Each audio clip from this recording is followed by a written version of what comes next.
Good afternoon.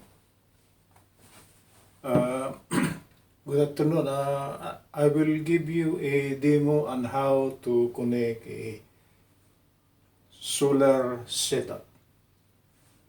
For the meantime, I got one solar panel here. I think this is rated 50 watts. It got an nameplate of about 50 watts. Okay. So what I did is that I bring out the plus and negative terminal of the solar panel. And I got my multi-tester here. So how come this is red already and this is black? Before I place the clips over here, I make sure that this is the positive terminal and this is the negative terminal. You know guys, I am inside the house and solar panels actually is activated even though you are inside the house by the power, brightness of the lighting, even though it is not actually lighted by the sun outside, by just the power of the lamp here, actually the solar panel is actually giving off battery. How do I know if this is the plus and this is minus? I use my multi-tester. I connect my plus over here. For sure, this is plus already because I've tested it already. So, to show you that this is plus, I will connect this to this plus here. Both red. Right? And the black thing, this should be a solid black, but this is a black with a red stripe, but this is supposed to be the negative terminal. Black and black, okay? Then I will set my multi-tester to DC voltage. Actually guys, the solar panel, even though it is not outside, is actually giving an output of 8.45 volts DC. The polarity of the connection is plus because I made sure that this terminal is plus and this is minus. To show you that this is plus, I will reverse the connection. Okay. If I will reverse the connection, the sign of the voltage on the meter should be negative. Okay. So I will connect the minus to plus. Okay. I will reverse it to show that my markings are actually correct. And the plus in the black again.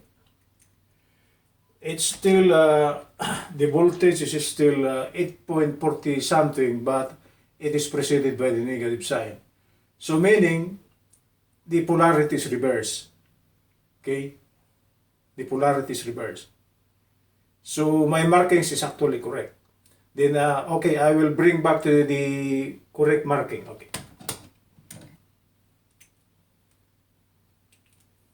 I will correct the red and red. Then I will connect the black and black, meaning negative and negative. Meaning the negative output of the solar panel is connected to the negative terminal of the tester. It comes out is plus 8.43 volts. So I am repeating it, even though we are inside, the solar panel is actually creating a pre-voltage. Actually 8.45. If you place this as an input to your cell phone charger, it could charge up actually the solar charger already. 8.46 because the voltage needed for cell phone charger is only around 5 volts. And this solar panel is inside and it's giving an 8.46 voltage output.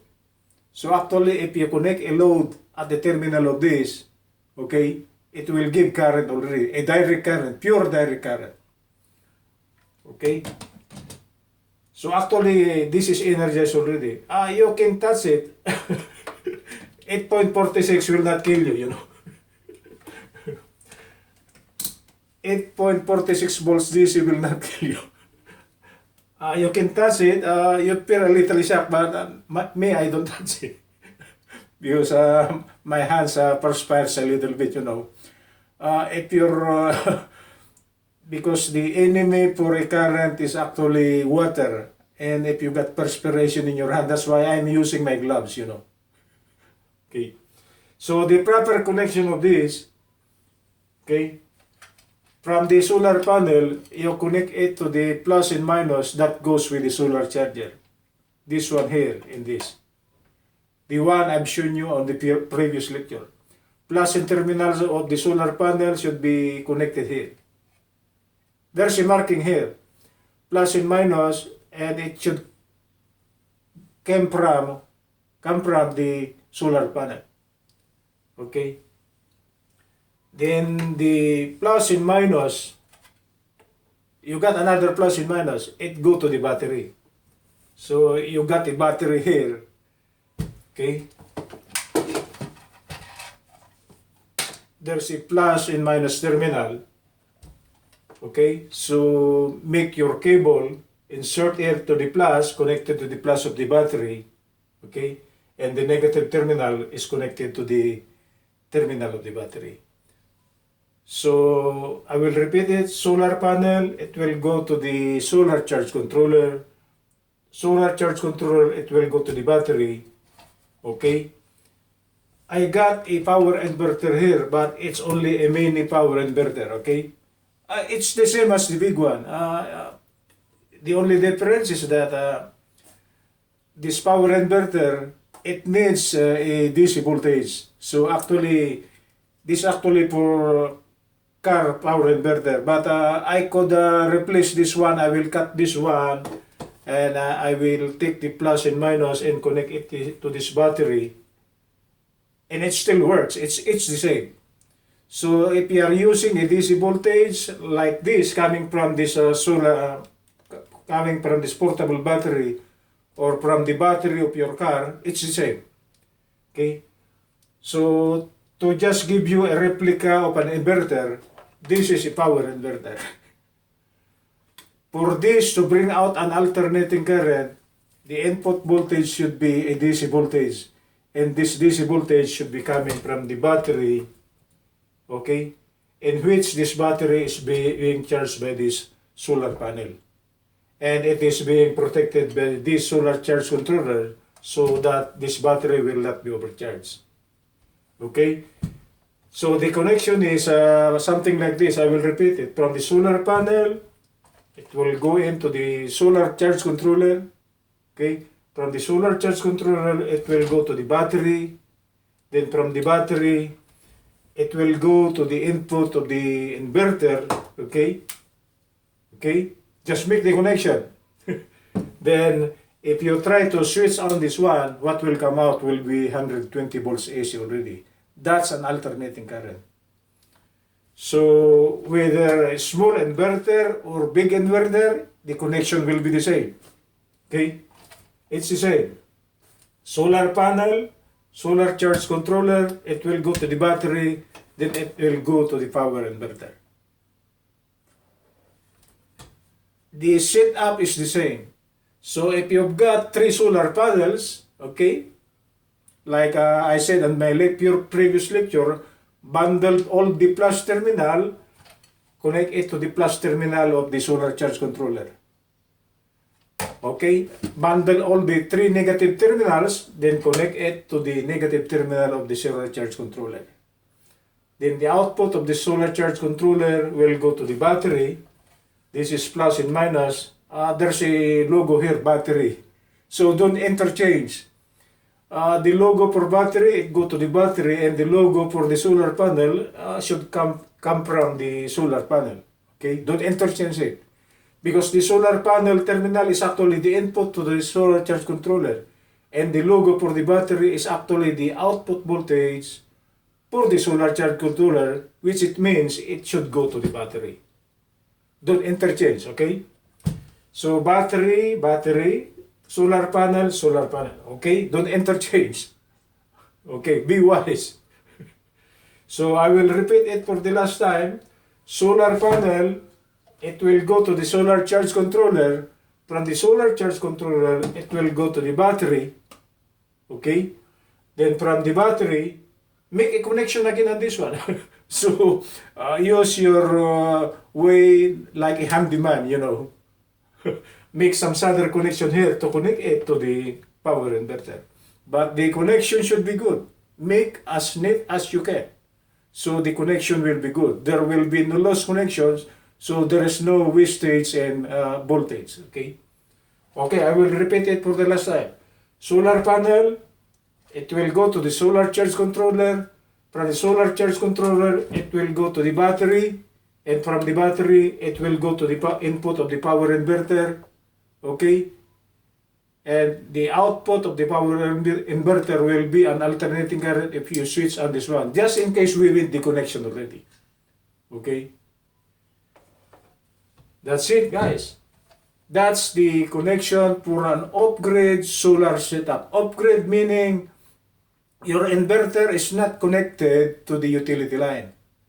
Because for the tie-grid inverter, okay, for the tie-grid inverter, that's another thing I will discuss. That will be my next discussion. This inverter is connected to the utility line. So if you have so much current produced by your inverter, okay, you will sell it to the utility line. That's why they are telling it your meter will run reverse. It will give current to the utility line, and the power companies like that because you are helping the utility line give more current to customers. But that's another thing. That will be my next discussion the next time around.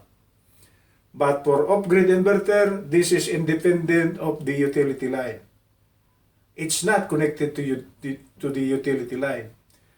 You can control how you use your inverter, okay? If you are low in voltage, lessen your load, okay? If your batteries are fully charged and you got lots of batteries, okay, you can insert more load. It is something like that. It's on your own. You control how you use your alternating current for an off-grid connection. If your battery is not so many, control your load, okay? If your battery is so much, okay, you can insert more load. It's something like that. But don't do it. If your battery is not so much, don't insert so much load. Because if you insert so much load in your battery is not so many, okay, your inverter will not run. Okay, so try to control your load connection on the inverter. You can do it. It's just like when you're driving. If you need more acceleration, put more gasoline, right? The same in solar energy.